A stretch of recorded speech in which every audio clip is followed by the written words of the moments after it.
Bonjour, merci de nous rejoindre dans ce nouveau numéro de La Voix est libre. On va parler politique sur ce plateau avec deux nouveautés très importantes. D'abord, ce n'est pas une émission d'une demi-heure, mais d'une heure. Et ce sera le cas désormais une fois par mois jusqu'aux élections municipales. Et puis, deuxième nouveauté, la TV sociale fait son apparition dans cette émission. Si vous suivez cette émission en direct, comme c'est le cas actuellement en streaming sur Internet, eh bien, vous pouvez réagir via Twitter, poser vos questions ou tout simplement laisser vos commentaires. À mes côtés pour animer cette émission, Christine Villevoisin de la rédaction de France 3 Pays de la Loire. Bonjour Christine. Bonjour, et le hashtag c'est Mune 49 000. Voilà, Mune comme municipal, 49 000, comme le code postal d'Angers, parce qu'aujourd'hui on va parler d'Angers, et justement à côté Arnaud Vajdic. Bonjour Arnaud. Bonjour. Directeur départemental de Ouest France dans le Maine-et-Loire. On va aujourd'hui s'intéresser effectivement à Angers avec deux invités, Christophe Béchu pour l'UMP et Frédéric Beats pour le Parti Socialiste. L'un après l'autre, il ne s'agit pas d'un débat, et j'en profite d'ailleurs pour signaler à certains internautes, parce que cette émission a créé quelques réactions sur les différents réseaux sociaux, eh bien, il ne s'agit pas d'un débat. La campagne officielle des municipales n'a pas vraiment commencé.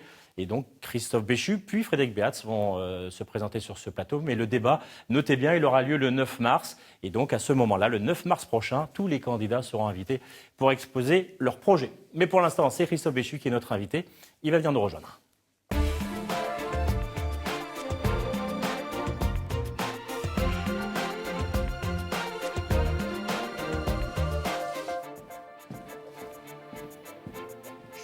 Bonjour Christophe Béchu, installez-vous.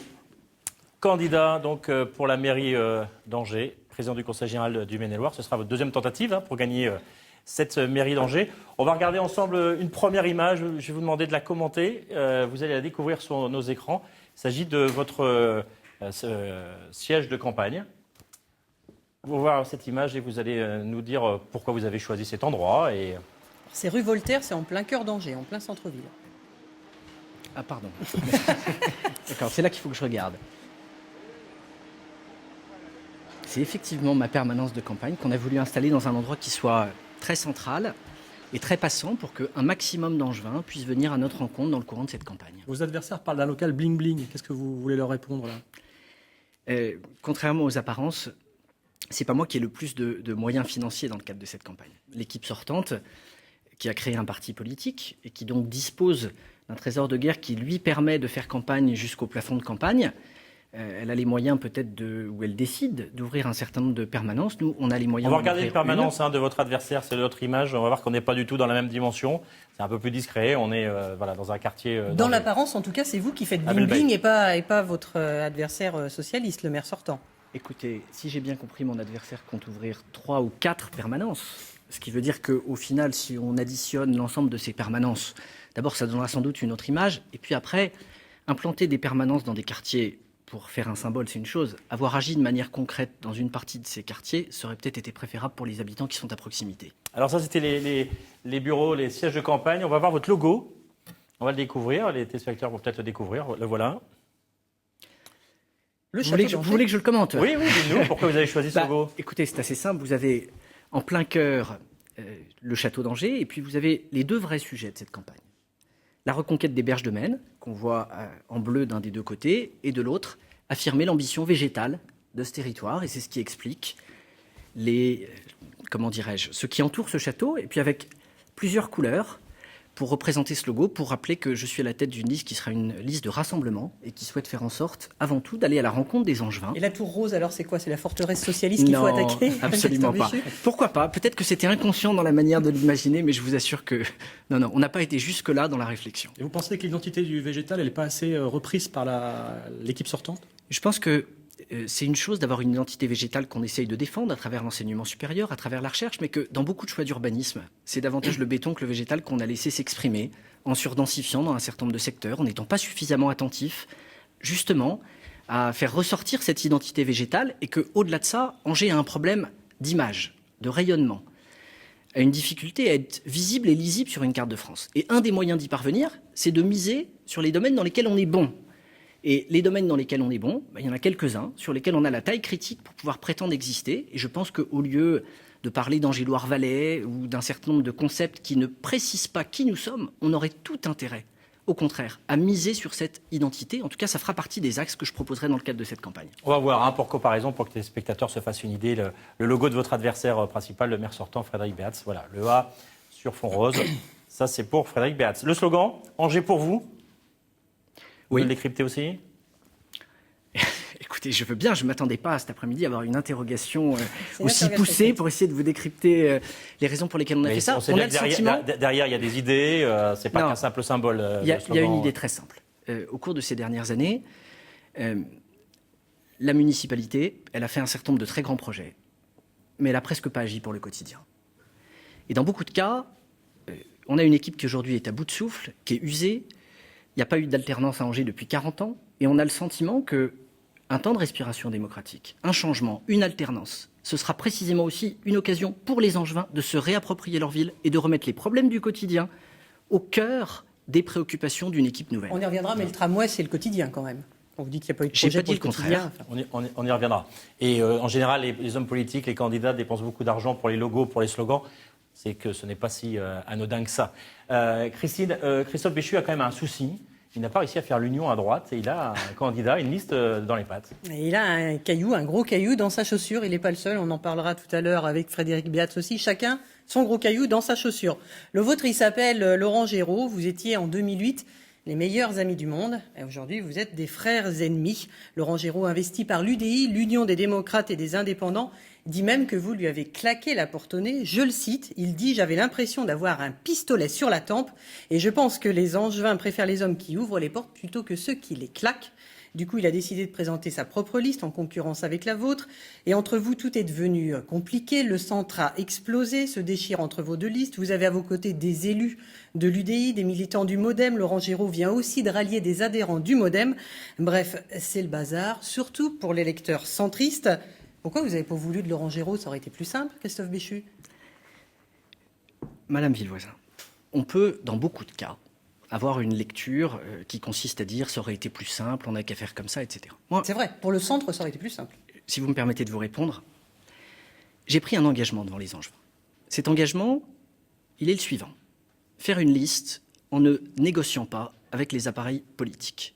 Faire une liste qui va être composée à 50% de personnalités de la société civile et à 50% d'hommes et de femmes ayant une carte à l'UMP, au MoDem, à l'UDI, avec peut-être une ou deux surprises. Mais ce que j'ai dit, c'est que les personnalités, elles passeraient pour moi avant les étiquettes. Personne n'ignore à Angers qu'il y a eu au cours de ces dernières années des épisodes d'un point de vue humain qui ont été complexes entre certains.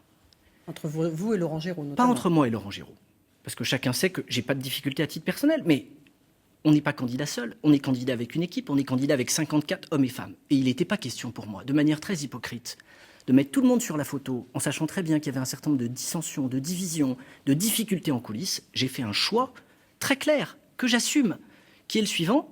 J'ai réuni des hommes et des femmes en fonction de leurs compétences, de leurs talents, de leurs qualités, de leur capacité à se respecter, à travailler ensemble et à porter un projet qui soit cohérent. Pour le reste, vous décrivez un caillou, je ne sais...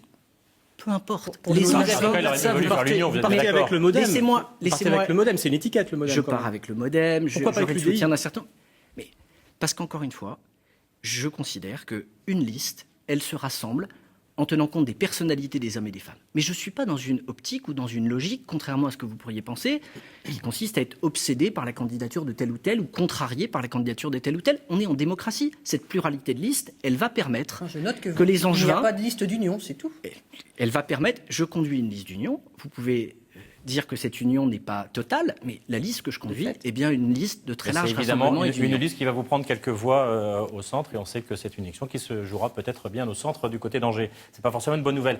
Il y a un boulet. C'est votre analyse. Eh bien, c'est notre analyse. Le boulet de la campagne pour Christophe Béchu, c'est votre étiquette de Monsieur Élection. Vous avez à peu près candidaté à toutes les élections ces dernières années. Vous savez très bien que ça va revenir durant la campagne. On va vous coller ça voilà, comme un boulet qu'on traîne à la patte. Vous avez une petite formule d'ailleurs pour ça. Alors écoutez, j'ai eu la chance, je crois, presque à chaque fois que j'ai été invité ici, Eh d'avoir oui. le droit à la question. C'est répété de manière suffisamment Vous souvent l'avez même pour que, inscrit sur votre site de campagne. pour Voilà, que, être pour très que si honnête. c'est un boulet, ce Voilà. soit un boulet réchauffé. C'est même Première sur votre chose. site, ça montre bien, si vous répondez à cette question sur votre site, c'est que des gens vous en parlent. Mais Pas que les journalistes qui sont sur ce plateau. ce qui est absolument certain, c'est que personne ne l'ignore. J'ai eu l'occasion de m'exprimer sur ce sujet. Il est certain que j'ai été candidat à beaucoup d'élections. Peut-être trop. Si tout était à refaire, le referais-je de la même manière? Rien n'est moins certain. En tout cas, j'assume évidemment les campagnes que j'ai conduites. Et c'est vrai que j'ai eu cette phrase qui consiste juste à dire que, à choisir, je préfère qu'on me reproche d'avoir été candidat à plusieurs élections plutôt qu'on me reproche d'avoir été putschiste une seule fois. Et ça, c'est évidemment un clin d'œil à Frédéric Beats. On en parlera tout à l'heure avec lui. On attaque votre programme, votre vision d'Angers. On va commencer avec les grands équipements. Il y a évidemment un dossier très important à Angers, ce sont les berges. Quel est votre projet pour ces berges? Alors pour tous les téléspectateurs, hein, c'est quand on passe au pied du château et voilà, on traverse Angers le long de la Maine. Les choses sont très simples. Il y a une intuition, partagée je crois par tout le monde, par la totalité des équipes et par la quasi-totalité des Angevins, c'est que notre ville, elle doit retrouver le contact avec la rivière. On a eu, au cours du mandat précédent, à grand renfort d'images de synthèse, une vision de ce que pourrait être la vision des berges en 2030 ou 2040, et on nous explique que ça coûtera entre 100 et 200 millions, et que pour équilibrer l'opération, il faudra vendre 5000 logements sur l'ancien marché d'intérêt national et 200 000 m² de bureaux. Mais ce projet, tel qu'il est, même s'il est séduisant, notamment dans les images de synthèse, il est irréaliste à plusieurs titres. D'abord, tout a été fait comme si on était en capacité de réduire la circulation au pied du château de 55 000 à 25 000 véhicules jour, c'est l'ambition de l'urbaniste, ce qui supposerait de réaliser une rocade que personne ne veut réaliser, à la fois compte tenu de son coût, et puis compte tenu aussi des conséquences que ça aurait d'un point de vue environnemental. On met aussi davantage de transport, on met des piétons, enfin on non, partage la réalité de ce projet, ça consiste à casser une 4 voies qui est semi-enterrée pour refaire une 4 voies en surface avec des feux rouges. Je vous invite à regarder les documents de presse. Tu as fait des 4 voies, mais bon... C'est une 4 voies, je peux vous assurer que c'est une 4 voies. Les Angevins l'ont eu dans leur boîte aux lettres, ils seront en capacité de le vérifier de manière extrêmement claire. Et on nous explique que ce sera comme ça à 20 ou 30 ans. C'est donc à la fois pas réaliste, parce que projeter des images à 30 ou 40 ans, ça ne fait pas un projet de mandat.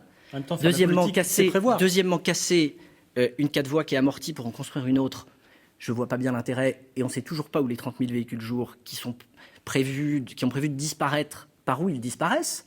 Et enfin, et ça me semble là aussi être un élément qui est extrêmement important à souligner, ça veut dire que le projet nécessite de construire tous les bâtiments blancs que vous voyez, des milliers de logements, alors qu'on a à l'heure actuelle 4000 logements vacants dans Angers, et que personne n'est en capacité de donner un calendrier et de donner un bilan financier qui soit précis. Moi, qu'est-ce que je dis? Il faut bien commencer quelque part.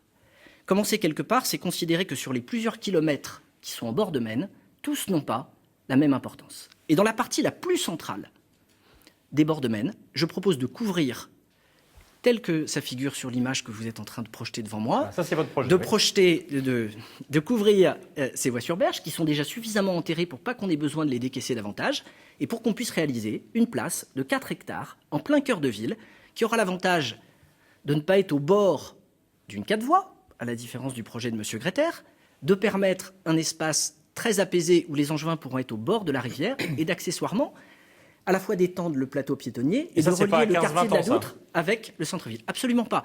Vous n'avez que 3000 m² de couverture à poser, 150 mètres par 20 mètres de large, puisqu'il y a d'ores et déjà, tel que ça existe aujourd'hui, 150 mètres sur les 300 que je propose qui sont déjà recouverts. Alors, il y a des internautes qui s'interrogent, est-ce qu'on ne risque pas des inondations si on recreuse comme ça dans le tunnel? Absolument pas, parce qu'on ne recreuse pas. On se contente de poser un toit. On laisse tel quel, on pose un toit, c'est tout. C'est tout. Les murs de soutènement existent. Et il n'y a que ces 3000 m² sur lesquels il convient de faire une couverture. Donc les automobilistes ne traversent plus Angers, il n'y a plus personne n'arrive dans Angers. En tout cas, traverse Angers, mais non, Madame Villevoisin, il continue de passer au pied du château. Il y a 300 mètres. Il n'arrive pas dans le centre-ville. Il y a 300 mètres pendant lesquels il se retrouve effectivement sous un tunnel. 300 mètres, quand vous êtes à 70 à l'heure, je veux bien plein de choses et plein de caricatures, mais de là à dire qu'il passe plus par Angers, je ne pense pas qu'on puisse l'affirmer de cette manière-là. Allez, autre dossier important, le tram à Angers. Vous avez, comme Frédéric Beats, des projets. Cette ligne Belleveille-Montplaisir, vous l'imaginez comment? Je l'imagine de manière très simple. D'abord, la majorité sortante nous a expliqué qu'il était souhaitable de faire 15 km pour aller de Beaucouzé au Parc Expo. Et je partage cette vision sur le tracé, en tout cas par rapport à son départ et par rapport à son arrivée. J'ai expliqué le premier il y a quelques semaines que de mon point de vue, il n'était pas raisonnable financièrement de faire les 15 km et qu'il était souhaitable de n'en faire que 8. Et que je proposais qu'on fasse le cœur de ligne sur la partie la plus dense entre Belleveille et Montplaisir. Et je me réjouis qu'avant-hier, le maire actuel ait décidé de se rallier à cette idée de faire un cœur de ligne pour le tram. En revanche, il y a une vraie différence entre nous, c'est qu'il propose un tracé qui consiste à passer par le pont du château, ce qu'on appelle le pont de Basse-Chêne. C'est 30 000 véhicules jour, c'est le pont qui a le plus de circulation dans Angers, et qu'ensuite le tramway passe par la gare. Moi, je pense que c'est une double erreur. D'abord parce que la gare n'est pas centrale. Ensuite parce qu'on est déjà dans un secteur qui est hyper saturé, parce que rien n'a été fait pour faire un accès sud au cours de ces dernières années. Et enfin parce que ça veut dire qu'il y a tout un quartier qu'on ne dessert pas, qui est le quartier de la Doutre, et peut-être plus grave encore, qu'on ne fait pas la jonction des 2 lignes de tram en bord de Maine. Or, figurez-vous que j'ai à la fois de la suite dans les idées et une forme de cohérence. Moi, quand je dis qu'il faut reconquérir les berges de la Maine, ça veut dire que je considère que les projets les plus importants doivent se relier au niveau de ces berges de Maine pour que véritablement ça devienne un lieu autour duquel tous les Angevins se regroupent. Et où, d'après moi, les 2 lignes de tram doivent se retrouver? Bien, précisément, sur la fameuse couverture dont j'ai parlé tout à l'heure, qui permettrait une jonction entre la ligne A et la ligne B.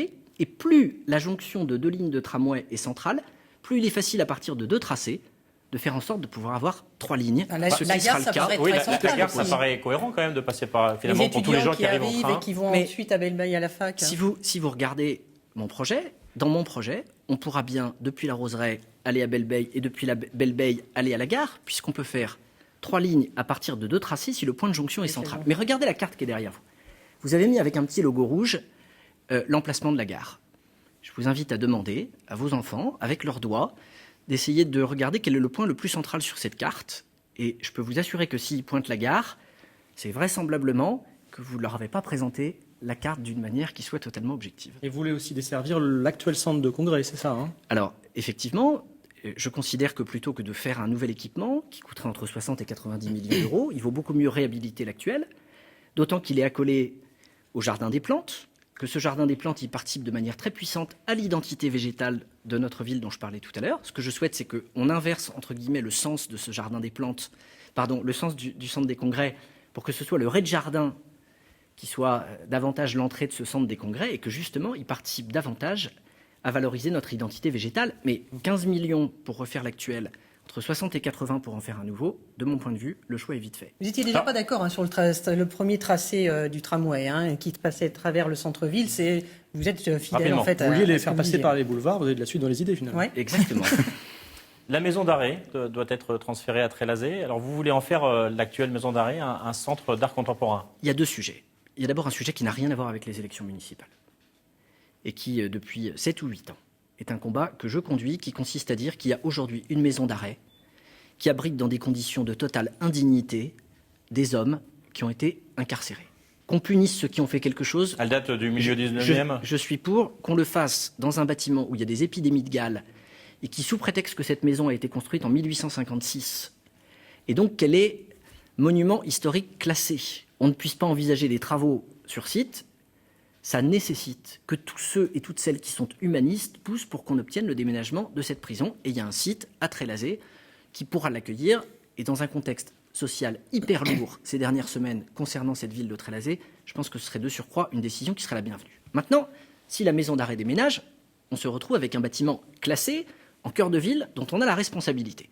La proposition que je fais, elle est simple, elle consiste à transformer cette prison en centre d'art contemporain. Pour 2 raisons. La première, c'est que c'est un domaine dans lequel on n'a pas réellement d'équipement. Tout ce qui est culture urbaine, musique actuelle, hip-hop, il n'y a pas de lieu aujourd'hui qui permette véritablement à ceux qui veulent créer ou à ceux qui veulent exposer leur savoir-faire de pouvoir le faire. Mais c'est vrai aussi en matière de peinture, de sculpture, de collage, où on ne dispose pas d'un lieu. Et dans cette maison d'arrêt, transformer un lieu qui aurait été un lieu de privation de liberté en un lieu d'expression créatrice, et justement dans lequel on valorisera cette liberté des artistes, je pense que c'est quelque chose de puissant sur le plan du symbole et de fort sur le plan urbain, parce qu'on est tout près du Jardin des Plantes, qui lui-même est tout près du centre des congrès, et qu'on voit en plus la manière dont on pourrait recréer un poumon, desservi par cette 2e ligne de tram, qui permettrait de valoriser Angers. J'ajoute que ça a un mérite d'un point de vue financier. C'est qu'à partir du moment où l'idée, c'est de pouvoir présenter dans un lieu représentatif de l'univers carcéral de l'art contemporain, les travaux pour le transformer ne sont pas considérables parce qu'il faut en quelque sorte garder pour partie le lieu dans l'esprit qui était le sien, pour que le contraste entre les œuvres qu'on présente, les artistes qu'on est capable d'accueillir en résidence et l'histoire de ce site, Il faut ne quand même s'agit en pas faire un d'occulter, accès, puisse un être accès forte. grand public. Ça se fera difficilement au cours du prochain mandat par contre. Écoutez, Déjà que la prison il y, déménage. a 2 choses qui sont claires. Rapidement. D'une part, il faut obtenir le déménagement de cette prison. et les derniers contacts avec la garde des Sceaux, avec la visite qui a eu lieu il y a 8 jours d'une équipe de son cabinet sur Angers pour regarder la manière de procéder et l'unanimité des élus pour demander le départ de cette prison, fait qu'il faut qu'on se mobilise et qu'on pousse. Un mandat, c'est 6 ans. 6 ans, ça me semble être suffisamment long pour que les choses soient amorcées de manière irrémédiable, à la fois par rapport au départ et par rapport à l'arrivée d'un centre d'art contemporain. Un mot de sport, vous imaginez une nouvelle patinoire pour l'équipe de hockey sur glace Les Ducs? On a une des meilleures équipes de France et on a la patinoire la plus vétuste pour une équipe qui joue en Ligue Magnus, avec à la fois des vestiaires qui ne sont pas ventilés, un toit trop bas pour accueillir une caméra permettant la retransmission des matchs, et on refuse régulièrement du monde pour les matchs de l'équipe de hockey sur glace. Alors, cette patinoire, vous l'imaginez où? Pas la Baumette comme le propose Frédéric Beats?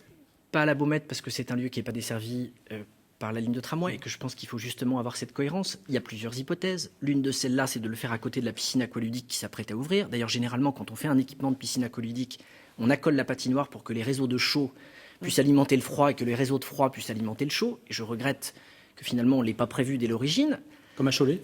Comme c'est effectivement le cas à Cholet, à Nantes, vraiment dans énormément de villes, Saint-Quentin, on peut prendre beaucoup d'exemples. Si ça ne doit pas avoir lieu là, il y a une ou deux autres idées. Je n'ai pas pour le moment totalement tranché, y compris parce que dans l'écriture du programme avec l'équipe que je constitue, c'est un point sur lequel on est d'accord sur l'équipement, mais sur lequel on réfléchit encore avant de présenter aux Angevins l'endroit où on considère qu'elle doit être Donc implantée. c'est pas pour tout de suite non plus. Ce sera pour le prochain mandat, c'est extrêmement clair. Alors, il y a un match important ce week-end en football. Angers reçoit Lens, le deuxième reçoit le troisième. Montée du SCO en Ligue 1, c'est pas totalement farfelu. Qu'est-ce que vous faites si jamais ça se produit? Puisque le jour de l'élection, il restera, on a regardé, 9 journées. Ils seront peut-être encore en course, le SCO, pour la montée en Ligue 1. Écoutez, Ça coûte cher, un club en En Ligue 1. 2008, vous disiez un nouveau stade. bon, Toujours un nouveau stade? pas de nouveau stade. Pour une raison, c'est que le contexte financier a changé et que finalement, la somme qu'on aurait pu mettre dans un nouveau stade, elle a été mise dans une piscine aqualudique. Il y a eu 38 millions d'euros qui ont été dépensés pour une piscine aqualudique. Moi, Et puis le stade a été rénové. Et puis l'exemple il y a eu un peu réfléchir. Il y a eu un peu de rénovation sur l'actuel stade, donc je ne pense pas que ce projet puisse être d'actualité pour les années qui viennent. Mon souhait le plus cher, c'est effectivement que le SCO monte en Ligue 1. Il y a à l'heure actuelle un projet soutenu ou initié ou défendu par l'actuelle majorité qui consiste à défendre le centre de formation du SCO en liaison avec le président Chaban et son équipe. Et je souscris pleinement à cette stratégie. Je considère que plutôt que de rajouter de l'argent sous forme de subvention pour un club, il vaut mieux effectivement miser sur les talents de la jeunesse angevine pour venir renforcer l'équipe à terme et soutenir des entreprises pour qu'elles s'inscrivent dans un pack de soutien de plus en plus fort autour de notre club. Un et point autour sur de lequel notre vous êtes d'accord, le stade. Voilà. L'emploi, et on va avancer un peu plus rapidement parce que ça se C'est vous termine qui bientôt. posez les questions. L'emploi, on a regardé votre programme, on n'a pas très bien compris. On va regarder une palette avec quelques Vous êtes formules. acteur, monsieur Roland. Vous allez nous renforcer les incubateurs publics-privés, les bêta-testeurs des innovations angevines, favoriser le regroupement en clusters et les politiques de grappe, procéder à un Big Bang organisationnel. Est-ce qu'avec votre programme, vous envoyez le mode d'emploi Alors, je vous rassure. D'abord, le programme dans sa version grand public, dans la distribution qui en sera faite dans les boîtes aux lettres dans quelques semaines, ne sera pas celui que vous êtes en train d'écrire. Il sera peut-être à la fois plus C'est votre précis site, et on a plus compris. accessible. Oui, mais je remarque que ce sont quelques phrases isolées parmi d'autres qui sont sans doute plus compréhensibles. On n'a pas bien compris. En 2 mots, très rapides. Angers a perdu 4000 habitants en l'espace de 10 ans. Et il n'y a pas beaucoup de villes, et il n'y a pas beaucoup de territoires dans le Grand Ouest qui ont perdu des habitants. Pourquoi? Pas parce qu'il n'y a pas assez de logements, on a des logements vacants, mais parce qu'il n'y a pas assez d'emplois. Et pour la première fois de son histoire, le taux de chômage à Angers a dépassé le taux de chômage national. L'emploi et le développement économique, c'est une priorité. Pour être très simple, et plutôt que de déblatérer autour de ces quelques mots en anglais, etc., qu'est-ce qu'on a fait? On se propose de reproduire, de copier, si vous préférez, les agglomérations et les territoires qui réussissent mieux que nous. Qu'est-ce qu'ils font à Cholet pour avoir un taux de chômage plus faible? Qu'est-ce qu'ils font à Montpellier? Qu'est-ce qu'ils font à Toulouse? Quelles sont les bonnes idées ou les bonnes pratiques qui sont mises en œuvre là-bas et qu'on pourrait importer et mettre en œuvre chez nous? Vous avez dans cette liste, mais je redis qu'elle n'est pas complète, beaucoup d'idées qui permettent de faire ça. Et je m'arrête 15 secondes sur le Big Bang. On a un souci à Angers, mais qui est aussi le fruit de cette absence d'alternance et de ces 40 ans pendant lesquels des équipes se sont succédées à elles-mêmes sans remettre en cause les processus ou la manière de faire. On a aujourd'hui pléthore de structures autour du développement économique et au lieu d'être tous réunis autour d'une équipe qui serait capable de dynamiser le territoire, vous avez des agents à l'agglo, des agents à l'agence de développement économique, des agents aux mines, des agents à la technopole, etc. Mon Big Bang organisationnel, c'est de faire une équipe d'Angers autour du développement économique, en allégeant, en vendant une partie du parc immobilier qu'on possède pour reconstituer des fonds propres et pour que tout le monde ait une mission, aller chercher des entreprises à l'extérieur. Vous dites même un pack accueil entreprise où vous offrez aux entreprises l'endroit où elles peuvent aller, de l'argent et des salariés. C'est vous qui recrutez ? Non, on ne dit pas des salariés, mais on fait en sorte, effectivement, en liaison avec la Maison de l'Emploi, d'être en capacité de proposer des profils et de valoriser les compétences qu'il y a sur le territoire pour inciter des entreprises à venir. Parce que même, dans un chasseur de tête. Même dans un contexte de taux de chômage très élevé, on a aujourd'hui des entreprises qui cherchent de la main-d'œuvre et pour lesquelles il peut s'agir d'un argument pour venir s'implanter sur place. Et cette idée-là, c'est un copier-coller de ce que fait Montpellier. Allez, il reste 3 minutes. La revue de tweets, les questions qui ont été posées durant l'émission. On va regarder ça ensemble. Première question, Christophe Béchu, favorable à l'abrogation du mariage pour tous, moderne et ouvert comme candidat. J'ai voté contre le mariage pour tous. Je me suis opposé à ce texte. Je pense qu'il pose des difficultés, notamment par rapport à la question des enfants, qui ont été les oubliés de cette réflexion autour de ce sujet. Pour autant, j'ai déjà eu l'occasion de dire de manière extrêmement claire que je suis un républicain et qu'à partir du moment où la loi est votée, il n'est pas question pour moi qu'elle ne s'applique pas. Et bien entendu, si la question c'est sur mes valeurs et mes convictions, chacun les connaît, elles sont publiques, je me suis exprimé, j'ai voté. Si la question c'est sur le fait de savoir si je m'opposerais à la mise en place de la loi, la réponse est évidemment non. Alors, prochaine question suivante, Béchu-Géraud, rapprochement hivernal. Rapprochement hivernal. Est-ce que l'hiver est propice à un rapprochement entre vos deux listes ? Est-ce que finalement, il n'y aura pas des accords Non, je vous dis des choses de manière très claire.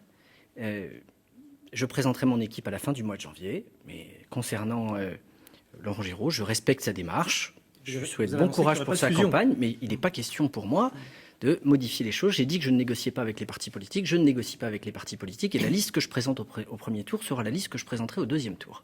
Ça, c'est une question de clarté et de démocratie. Vous ne pouvez pas, pendant 6 mois, faire campagne sur un projet avec des colistiers, et puis les 6 derniers jours, vous avez changé de colistier, vous avez changé d'équipe. Un autre tweet, Monique Fourdon. Pourquoi devrions-nous croire Christophe Béchu lorsqu'il nous dit que cette fois, il ne démissionnera pas ? Eh bien, écoutez, pour 2 raisons simples. La première, c'est que dès lors que j'ai été élu dans un exécutif local, je ne l'ai jamais quitté. Ça fait presque 10 ans que je suis président du Conseil général. Et cette responsabilité qui m'a été confiée, c'est précisément celle que j'ai conservée. Et puis au plus sceptique, il y a une loi sur le non-cumul des mandats qui viendra de toute façon apporter une sorte de garantie législative à l'engagement très fort que je prends devant les Angevins. Angers 2014, une question pour la boîte à réponses. Êtes-vous favorable à la construction d'une nouvelle mosquée à Angers ? Je considère qu'il s'agit d'un projet qui n'a pas à être porté par les pouvoirs publics. D'ailleurs, je ne connais pas d'exemple dans lequel c'est une ville ou une municipalité qui finance ce type de projet. La partie culturelle peut-être, en général, oui. Ça fait des années que l'association des musulmans d'Angers se penche sur ce projet de création. À ma connaissance, ils ont même acheté un terrain, trouvé un architecte. Il n'y a pas de raison d'apporter des fonds publics, mais il n'y a aucune raison non plus d'empêcher ceux qui croient de pouvoir avoir un lieu dans lequel ils peuvent se retrouver. Et alors, dernière question, Christophe Béchu, quelle est votre définition du maire ? Qu'est-ce que doit être un maire ? Eh bien, écoutez, c'est à la fois un chef d'équipe, un patron, mais c'est aussi quelqu'un qui est capable de placer les intérêts de sa ville et de ses habitants avant les intérêts de son camp, de son parti politique ou de son clan. Et c'est très exactement l'ambition qu'est la mienne. C'est le cas dans la manière dont je compose mon équipe, c'est le cas dans la manière dont je fais mon programme, c'est le cas dans la manière dont je fais campagne, et c'est le cas dans la manière dont je me comporterai demain si les Angevins me font confiance en mars prochain. Vous avez pour exemple d'ailleurs des élus de gauche, Gérard Collomb à Lyon ou Edmond Hervé à Rennes. Mais j'ai effectivement pour moi des exemples de grands maires, à droite comme à gauche. J'ai beaucoup d'admiration pour Alain Juppé, mais c'est un mystère pour personne que j'ai aussi beaucoup d'admiration et d'affection pour Jean Monnier à Angers, ou pour effectivement ce qu'a pu faire Edmond Hervé à Rennes, et on pourrait multiplier les exemples. L'ancien maire socialiste de Rennes. Merci beaucoup. On se retrouve le 9 mars, le débat du premier tour à Angers, avec tous les candidats qui seront en lice pour ces municipales, donc 23 et 30 mars. Merci beaucoup, Christophe Béchu, d'avoir participé et d'avoir répondu aux questions des journalistes sur ce plateau, mais aussi de nos internautes. Merci. Et dans un instant, nous allons accueillir notre deuxième invité du jour. Il s'agit de Frédéric Beats, le maire sortant, candidat socialiste à sa réélection.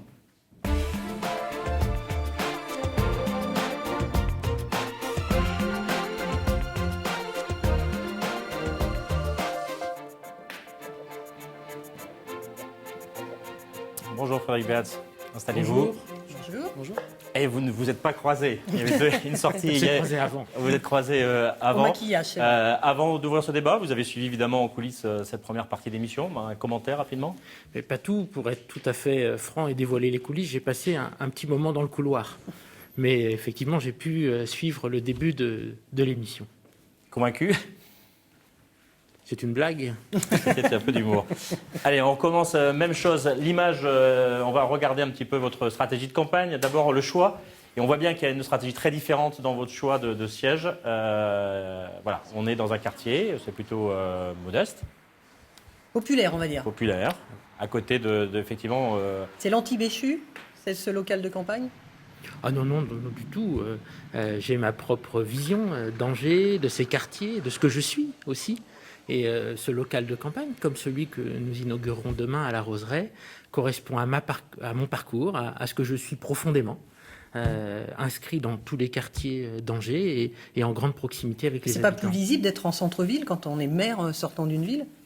Quand on est maire d'une ville, on n'est pas que le maire du centre-ville. Le centre-ville a un rôle important, c'est le cœur de la ville et de l'agglomération. Mais on a aussi la nécessité d'être présent dans les 10 grands quartiers de la ville et dans chaque îlot. Ça, c'est une volonté que vous aviez en 2008 aussi. Vous vous étiez aperçu qu'il y avait un désamour entre l'équipe municipale et les quartiers. C'est donc une reconquête des quartiers que vous avez engagée ces dernières années? Des amours, je ne sais pas. Il y avait certainement un manque de compréhension de notre stratégie, parce que nous étions au cœur d'une rénovation urbaine de grande ampleur, une des premières de France, 500 millions d'euros investis dans les quartiers. Et nous étions en plein chantier dans un certain nombre de quartiers. Maintenant, les résultats sont visibles. Et je pense que l'intérêt de ce mandat, ça a été que les habitants se sont rendus compte de l'effort colossal que la municipalité avait engagé dans les grands quartiers en rénovation. On sait aussi, Frédéric Beats, que beaucoup de candidats, beaucoup de maires sortants socialistes sont inquiets du taux de participation dans les quartiers. Et on sait que ça jouera un rôle important dans ce scrutin. C'est aussi votre inquiétude? C'est une inquiétude, c'est vrai. Il ne faut pas le nier. Nous vivons une période difficile d'un point de vue économique, social, politique. Un rejet de la classe politique. Et il est important, il ne faut pas nier les difficultés que connaissent nos concitoyens et qui créent une inquiétude sur la parole politique, sur la capacité de transformer les choses, d'améliorer la situation. Et je suis là aussi pour convaincre et être là où les problèmes se posent, là aussi où les situations sont les plus difficiles, où parfois les hommes politiques, les femmes politiques n'osent pas se rendre. Moi, j'y suis tous les jours. On va regarder votre logo, vous nous le décryptez. Pourquoi vous avez choisi ce logo? Ah, comment j'ai quand même. Ça, Le A, c'est pas trop compliqué. Je suis heureux sur fond rose. Qu'est-ce qu'il faut que mettre le dans la travail bulle? qui a Qu'est-ce qu'il été faut mettre dans la fait, bulle? je suis d'abord heureux que le travail qui a été fait soit ressenti tel qu'il devait l'être.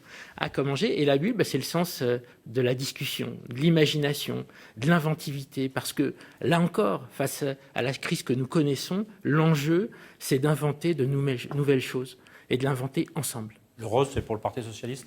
On peut le penser. A, c'est aussi amour. C'est aimer. C'est votre slogan. On va découvrir votre slogan également. C'est un double A, aimer Angers. Exactement. Pourquoi ce slogan? Parce que j'aime Angers. Parce que Angers est une ville magnifique, une des premières pour la qualité de la vie. En tête de la plupart des classements, c'est une ville qui est belle, qui est dynamique.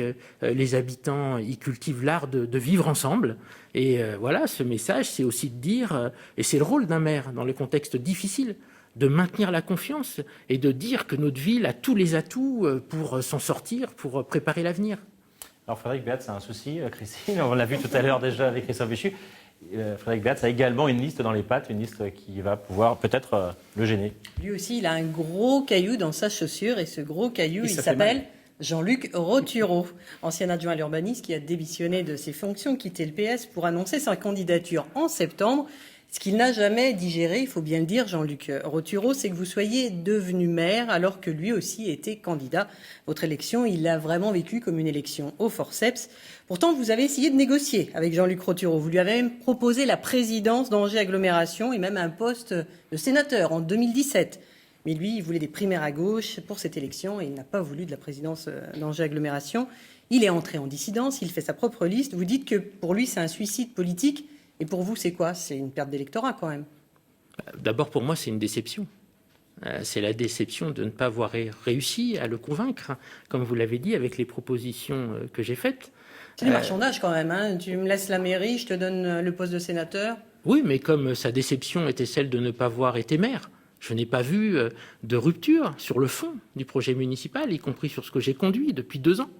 Donc force est de constater que c'est bien un problème de responsabilité, de poste. Et vous pouvez noter sur la proposition que j'ai faite que moi-même, je suis prêt à faire un pas, et un pas très important. Ça n'a pas fonctionné, mais ce qui n'a pas empêché le rassemblement de se faire. Parce que les socialistes, à 2 reprises, m'ont affirmé leur confiance, les Verts, le PC, et puis la société civile, puisque j'ai mis en place depuis plusieurs mois un vrai débat, construction du projet, et 1200 angevins ont d'ores et déjà rejoint cette dynamique. Ça, c'est très socialiste, cette stratégie de campagne. Johanna Roland fait la même chose à Nantes. Ces ateliers de débat. C'est une très bonne candidate à Nantes. Très participatif. On ressent tout de suite la marque socialiste.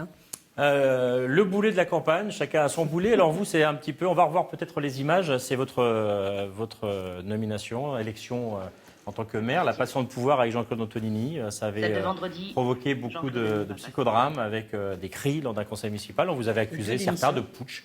Voilà, vous allez traîner ça un peu, c'est votre boulet durant la campagne? Vous avez parlé d'une semaine épouvantable. Oh bah oui, ça, c'est clair que c'était un moment difficile. Difficile, comme quoi l'enjeu n'a pas pris le dessus sur les enjeux personnels. C'est bien la mobilisation que j'ai eue sur le projet. Alors j'entends des mots excessifs. Vous avez parlé de putsch, j'ai entendu parler de putsch. Enfin, il faut rappeler ce que c'était qu'un putsch. Ici, c'est une élection légitime, démocratique, par un conseil municipal. Ça s'est passé dans notre région, à Laval et à Nantes. J'ai pas entendu les mêmes propos, les mêmes réactions. Comme je l'ai dit à ce moment-là, moi, je demande à être jugé sur mes actes. À Laval et à Nantes, on peut rappeler quand même que les maires sont partis. Jean-Marc Ayrault nommé à Matignon et Guillaume Garot nommé également au gouvernement de Jean-Marc Ayrault, deuxième Ayrault 2. Voilà, c'est pas tout à fait les mêmes circonstances. Vous n'avez pas le choix, oui, mais il n'y a pas maire, eu pour autant de primaire, de phase intermédiaire. C'est le conseil municipal qui a voté dans les mêmes formes que cela s'est passé à Angers. Vous continuez à dire que tout cela n'était pas préparé, mais si c'était pas préparé, quel raté quand même, parce que tout ce qui s'en est suivi après, la polémique, etc., c'est quand même une occasion manquée, non? Et notamment pour Jean-Claude Antonini de partir dans de bonnes conditions. Qu'est-ce que vous en pensez de tout ça? Moi, je pense que l'histoire jugera ces questions-là. Moi, je ne suis pas dans les manipulations politiciennes autour de ce qui a pu se passer. Je suis dans l'action depuis 2 ans. Et certainement que ce souci d'être dans l'action, de mener à bien mon mandat, a fait que je n'ai pas voulu répondre. Et je ne répondrai toujours pas à ces polémiques ou à ces questions. Je sais que certains pensent que j'en ai payé un prix personnel, mais c'était le sens de mes responsabilités d'être maire et de ne pas me dévier de cette responsabilité. Votre prédécesseur dit que vous êtes un fin tacticien de la politique. Est-ce que vous êtes d'accord avec ça? Je ne sais pas si je suis d'accord avec ça, mais tout compliment qui vient de Jean-Claude Antonini est bon à prendre. Oui, fin tacticien politique. Ça peut être un double sens, quand même. Ça a côté un peu rotor. On se dit, il nous emmène où il veut nous emmener. Attendez, moi, je veux bien les campagnes d'image, de choses. La politique, c'est la politique. C'est un monde difficile, avec des enjeux de pouvoir et de personnes, quel que soit le parti. Je suis sûr que dans les grands organes de presse, il y a des compétitions pour des postes, pour des responsabilités. Je pense que c'est le cas un peu partout. Je ne vais pas venir devant vous. Je pense qu'il faut faire preuve d'un minimum d'honnêteté sur la réalité de ce qu'est le monde aujourd'hui et de ce qu'est le monde politique. Allez, on va voir votre programme et votre vision pour Angers au cours de ces 6 prochaines années. Premier dossier, on l'a vu tout à l'heure avec Christophe Béchu, les berges. C'est un projet qui intéresse évidemment beaucoup les Angevins, que tous les téléspectateurs ou internautes de la région connaissent aussi. S'ils ont traversé un jour le centre-ville, on passe sur les berges, sur les bords de Maine et au pied du château. Quel est votre projet? On a vu Christophe Béchu, lui, voulait recouvrir une partie des Trémies sur 300 mètres. Alors il dit que c'est pharaonique ce projet à horizon 2030. On le voit, on découvre en image votre projet. Alors par où commencer? Parce que d'abord ce projet, c'est l'ambition d'une ville et d'une agglomération. Aujourd'hui, face à la crise, face aux difficultés que le monde connaît, ce projet, c'est le sens du développement de notre territoire pour les 25 prochaines années. Justement, est-ce que c'est pas un peu cher et un peu pharaonique par ces temps de crise?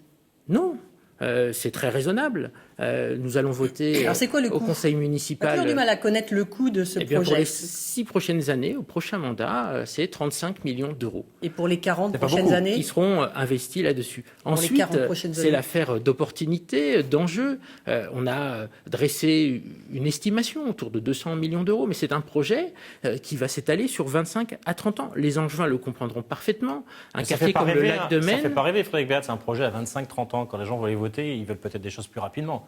Ben, ça fait peut-être pas rêver, mais on a là aussi le devoir d'être honnête sur ce qu'on va présenter. Et c'est pour cela que je le phase et que je dis clairement le sens de ce projet. Vous savez, je le disais, le quartier du Lac de Maine s'est construit sur 40 ans. Les quartiers, aujourd'hui, la ville se construit sur la durée, mais avec une volonté, une ambition. Et cette ambition métropolitaine, la part du végétal, la relation à l'eau, un nouveau quartier d'affaires, d'innovation, d'intelligence, ce sont des choses qui vont se mettre en œuvre dès le prochain mandat. Alors Christophe Béchu dit il faut vendre des logements et il y a déjà beaucoup de logements vacants, donc ça ne sert à rien, c'est une ineptie. Non. D'abord, il faut connaître le dossier pour en parler. C'est un dossier qui a été préparé par François Greter, qui a été choisi et qui est le Grand Prix de l'urbanisme 2012, le plus grand urbaniste de France en 2012. Ce n'est pas un projet d'amateur. C'est-à-dire qu'il ne s'agit pas pour nous, contrairement à une image que j'ai vue dans la presse, d'installer un bâtiment dans une zone inondable où on ne peut rien construire. Ça, c'est le projet de Christophe Béchu. Oui, ni de construire une trémie supplémentaire à l'endroit de la place de la Poissonnerie qui empêchera les véhicules d'accéder au cœur de ville directement et facilement, ni de construire un projet comme celui-ci, qui est un projet des années 70. Les trémies, ce sont les années 70. Le projet des berges, c'est un projet pour 30 ans qui va s'étaler sur une durée, et je ne veux pas que Angers, en 2040, donne l'image d'Angers de 1970. Alors, autre dossier important, c'est la prochaine ligne de tram. Vous êtes d'accord avec Christophe Béchu, ou Christophe Béchu est d'accord avec vous pour le tracé de cette ligne, mais il y a quand même quelques nuances. Vous la faites passer, pour vous, le nœud central, c'est la gare. Oui, c'est essentiel. C'est essentiel parce que l'ambition métropolitaine d'emploi, de développement de la ville d'Angers et de l'agglomération, elle passe par cette relation entre les berges et la gare. À la gare, nous avons aujourd'hui 13 000 voyageurs jour. La gare est appelée à se développer, nouvelle relation avec Rennes, avec la virgule de Sablé qui va nous faire gagner 45 minutes avec Rennes, d'autres projets pour renforcer les fonctions des gares. On connaît l'enjeu des gares aujourd'hui et encore plus demain. Il est indispensable que les 2 lignes de tramway passent à la gare, que 100% des tramways passent à la gare. C'est aussi le développement de notre quartier Gare Plus, quartier d'affaires, quartier tertiaire, et de l'autre côté quatuor au nord de la gare, qui est aussi dédié au développement de la ville. Nous avons 2 espaces de développement de fonctions métropolitaines très liés, qui sont la gare et les berges. Mais vous oubliez le centre historique, la Doutre, par exemple. Non, nous n'oublions rien du tout autour de cette affaire. L'idée est de faire passer le tramway là où il est le plus efficace. Toutes les études montrent qu'autour du tracé de la ligne B que je propose, ce sont plus de 70 000 habitants qui sont impactés. C'est le meilleur tracé. Je n'ignore pas les autres quartiers, ni les autres communes. Il y a d'autres modes de transport, il y a d'autres connexions à construire. On pourra parler dans le futur de Busway, de BHNS. Il y a d'autres éléments qui viendront compléter le réseau des transports en commun. Celui-ci est le plus efficace en termes de modalités de transport et surtout, il prépare le mieux l'avenir économique de notre territoire. Alors, je voudrais juste rebondir sur un tweet que les téléspectateurs ont pu voir de Lemaitre. Il disait « redynamiser Angers qui décline ». Vous êtes d'accord avec cette analyse? Votre ville décline? Non, notre ville décline pas. Elle a perdu des habitants. Des habitants. Oui, ben Vous avez même perdu des sièges au conseil municipal. Vous allez en perdre. J'ai eu les derniers chiffres de l'INSEE qui montrent 1200 habitants de plus dans les derniers chiffres du recensement. On a eu une opération de rénovation urbaine de grande ampleur. Plus de 1000 logements ont été détruits avant de reconstruire. Nous avons eu une phase intermédiaire importante, mais volontariste, pour redéfinir ce que peut être la ville. Il ne s'agit pas de déclin. Notre ville a une très très bonne image. Le nombre d'étudiants augmente sans cesse. Les forces de notre territoire sont présentes. L'Express nous a classés 9e pour les villes de France où il fait le mieux investir, créer son entreprise. Nous avons tout le potentiel. Le taux de chômage augmente considérablement. Bien sûr, mais comment là aussi, il faut que les candidats et les maires fassent preuve d'humilité. Si j'avais la réponse au chômage, je serais prix Nobel d'économie demain. Les choses sont compliquées, sont difficiles. C'est pour ça qu'un projet comme Angers Rive Nouvelle, c'est le marketing territorial, l'identification de la vitrine de ce qu'est la ville d'Angers. François Greter, Grand Prix de l'urbanisme, je peux vous dire que les plus grands architectes, les plus grands acteurs économiques s'intéressent au projet qu'il mène et à celui-ci. C'est un projet notamment, on part de court terme. Dès l'année prochaine, la première halle va être investi, 6 000 m², un lieu pour l'innovation, pour la création d'entreprises dans tous les domaines. C'est ça la réalité On a d'Angers. quand même un petit peu aujourd'hui. l'impression qu'au niveau de la région des Pays de la Loire, le Parti socialiste découpe un petit peu, où Laval va prendre le virtuel. On voit bien que Nantes, la recherche se développe. Vous, à Angers, c'est la filière électronique. C'est ça, chacun, c'est votre Yalta à vous, chacun se répartit un petit peu les spécificités et les compétences? On ne se les répartit pas, il n'y a pas de Yalta, il y a des forces qui existent sur le Pour pas être en territoire. concurrence entre villes. Non, dans les mêmes il régions. ne s'agit pas d'une question que de concurrence. Le pôle du végétal, il est à Angers, il est reconnu. L'électronique professionnelle, elle est à Angers. Et effectivement, je salue le choix de la région en termes d'aménagement et de relations entre métropoles. C'est de se dire, cultivons nos complémentarités. Ce serait idiot d'avoir à plusieurs endroits des forces dispersées. Travaillons en réseau. L'avenir, c'est le fonctionnement en réseau.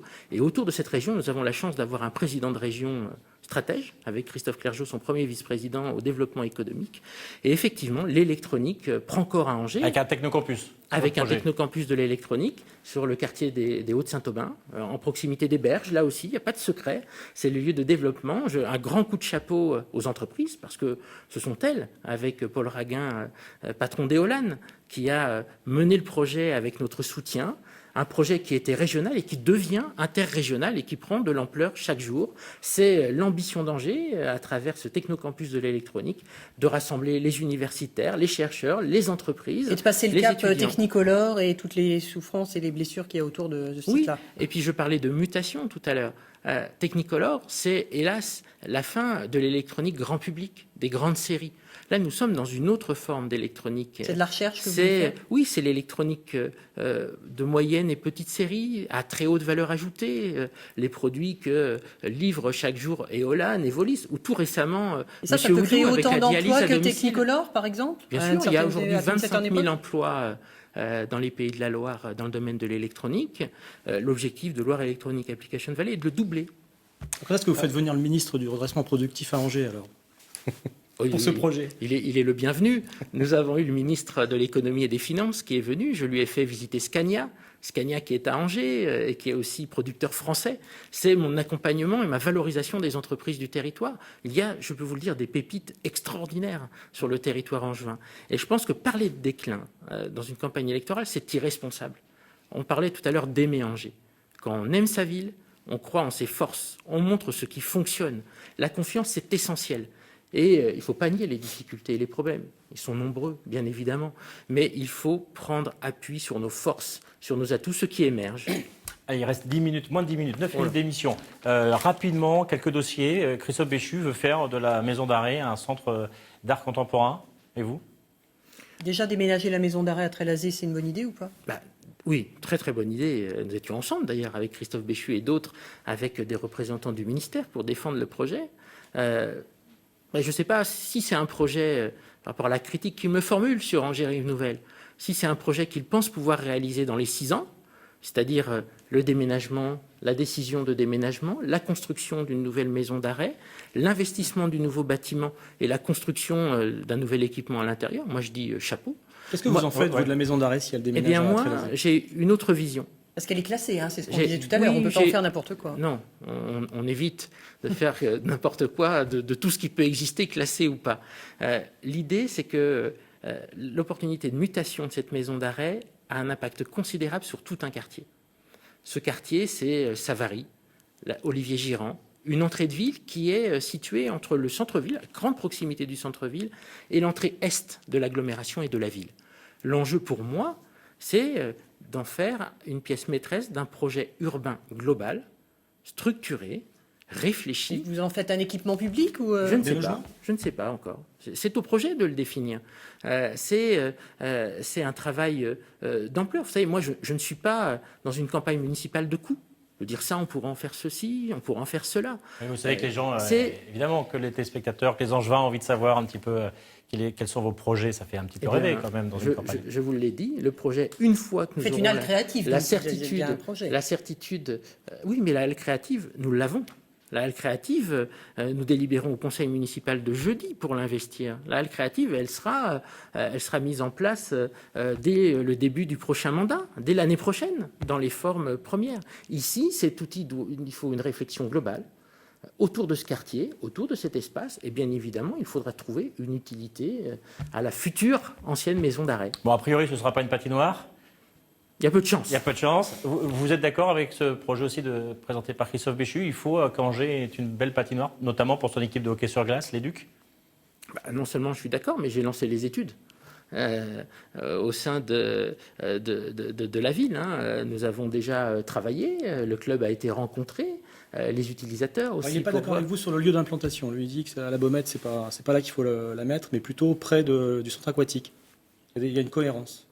Je ne suis pas d'accord avec lui, j'imagine. Ben non, je ne suis pas d'accord si je veux la mettre à la Baumette. Mais pourtant, au début, clairement, j'ai demandé qu'on étudie chaque terrain, parce que c'est pareil, je ne vais pas a priori... C'est vrai que sur les flux de gestion de l'eau, dans beaucoup de villes, la patinoire est à côté de la piscine. C'est oui, une réalité. la seule différence sur les plateaux de la Mayenne, c'est que notre piscine Aquavita, qui ouvrira le mois prochain, c'est même un centre aqualudique, est connecté à un réseau de chaleur existant, à un réseau de chaleur. Donc il n'y a pas d'équipement autonome de création de chaleur, puisque c'est relié au réseau de chaleur urbain. Et c'est quand même un élément essentiel. Et la deuxième chose, dans ma conception de l'équilibre du territoire, je ne veux pas accoler deux équipements rayonnants, parce qu'il faut que le rayonnement il soit diffus sur l'ensemble du territoire de la ville. C'est aussi une stratégie d'aménagement du territoire et développement de la ville et de l'agglomération qui doit être réfléchie et mûrie. Et pour moi, il y a un emplacement à la Baumette qui est à proximité de l'hypercentre, qui est à proximité des 2 lignes de tramway, qui permettra facilement d'installer cette patinoire dans les meilleures conditions. Alors l'équipe de football d'Angers marche plutôt bien, 2e au classement actuellement de la Ligue 2. On sera peut-être fin mars en pleine lutte finale pour la montée en Ligue 1. Ce serait une bonne nouvelle ou une fausse bonne nouvelle, une montée en Ligue 1? Ça coûte cher un club en première division. Oh ben, ça serait une excellente nouvelle. Vous savez, ça ne fait pas de secret. Moi, depuis que je suis en âge de marcher, peut-être même avant, je suis au stade Jean-Bouin. Donc, ou à Chelsea. Oui, mais enfin un peu plus tard là. Donc je suis abonné. D'ailleurs, je continue à payer mon abonnement. C'est mon soutien personnel financier au club, même si bien sûr je suis appelé à aller sur d'autres places. C'est mon tout petit qui en profite lui à son tour.